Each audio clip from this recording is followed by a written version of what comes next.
लेकिन ऐसा कोई भी करे तो उसका सच्चा पुत्र है तो बर्दाश्त नहीं करेगा ना। अच्छा, तो तूने ये कर दिया है, बहुत बड़ा अनर्थ किया है, लेकिन अब साफ तो मिथ्या हो नहीं सकता।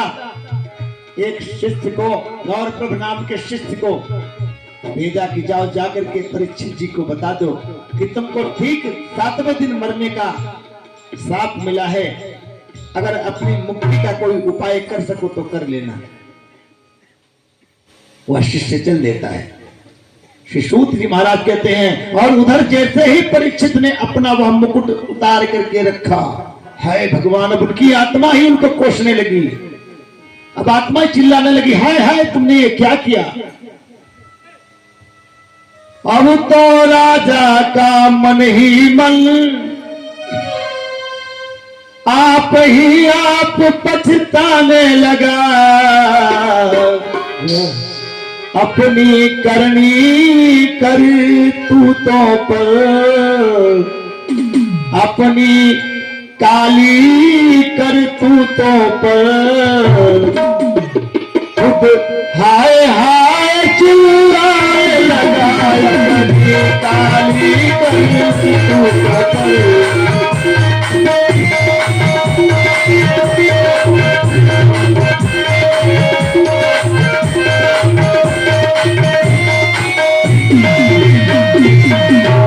राजा परीक्षित बार बार कहते, हाय हाय अब मुझको जीने का बिल्कुल अधिकार नहीं है। हाँ भगवान, मैंने संत का अनादर किया है, संत का बड़ा अपकार किया है, प्रभु मुझे मृत्यु दे दो, मृत्यु दे दो। तब तक गौरप्रभ नाम का शिष्य आया, राजन ठीक 7वें दिन आपको मरने का श्राप दिया है ऋषिपुत्र ने। अरे परीक्षित जी ने कहा, ये क्या किया ऋषिपुत्र ने? ऋषिपुत्र ने यह शाप देकर बड़ा गलत कर डाला। अरे ऋषिपुत्र को तो यह शाप देना चाहिए कि मेरी तत्क्षण मृत्यु हो जाए, क्योंकि मैं संत का अपराधी हूं और संत के अपराधी को 1 सेकंड जीने का अधिकार नहीं। अब मैं बिल्कुल जीना नहीं चाहता।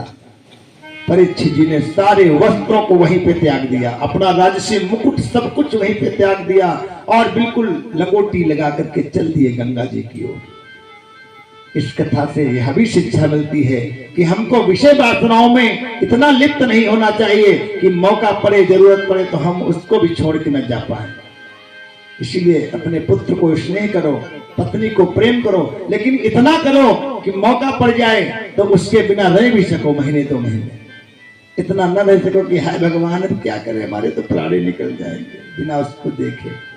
इतना आसक्त मत हो जाओ विषयों में।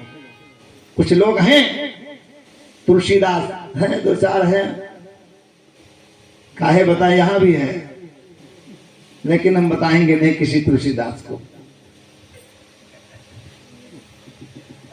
बनो अच्छी बात है, लेकिन इतना मत आसक्त हो जाओ कि रह न पाओ।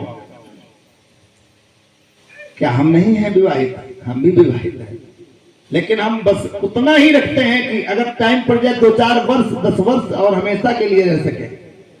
आज ही अगर हमको जाना पड़े कहीं अगर निर्जन स्थान में तो बड़े आनंदित हैं, बड़े प्रसन्नचित्त हैं। और यह भी हमारी भावना है कि जब तक हमारे माता पिता जीवित हैं तब तक तो हम यहाँ दिख रहे हैं, उसके बाद राधे राधे। देखो फिर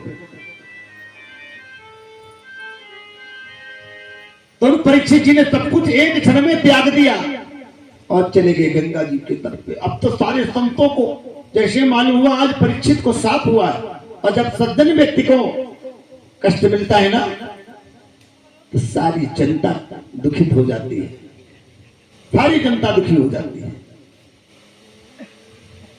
आज पुला पुलत अंगिरा वशिष्ठ क्रतु कश्यप जैसे महान महान ऋषियों को जब मालूम पड़ा कि परीक्षित जी को शाप मिल गया है, सब दौड़ पड़े।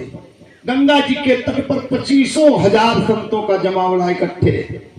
अब सब संत कहते, महाराज ये क्या हुआ, महाराज ये क्या हुआ, आपको शाप मिल गया, शाप मिल गया, ये क्या हुआ।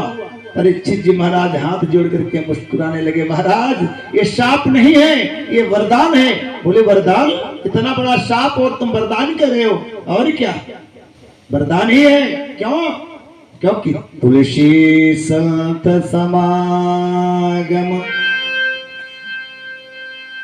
संत के समागम के बराबर कोई सुख नहीं है।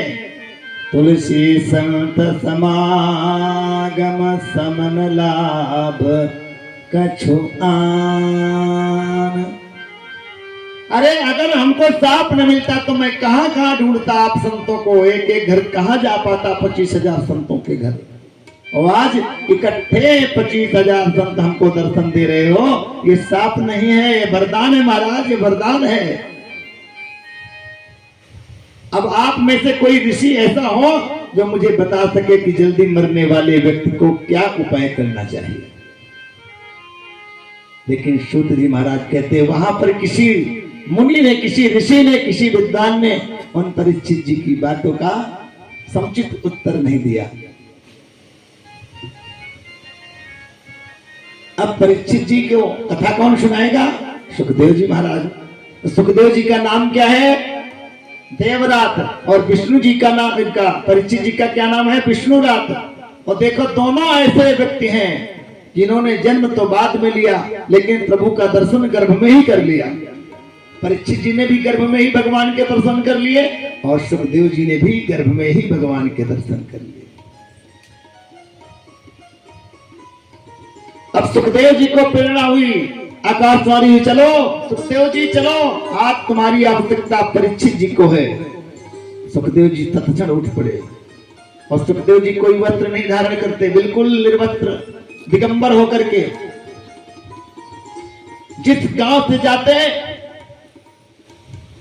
उसी गांव के लोग बच्चे कहते देखो नागा बाबा जा रहा है। नागा बच्चे होते ना, जब कोई संत कोई नागा बाबा जाएगा, देखो बाबा जा रहा हो, देखो नागा बाबा जा रहा। लेकिन सुखदेव जी को ना ही किसी अपमान से मतलब और ना ही किसी सम्मान से मतलब।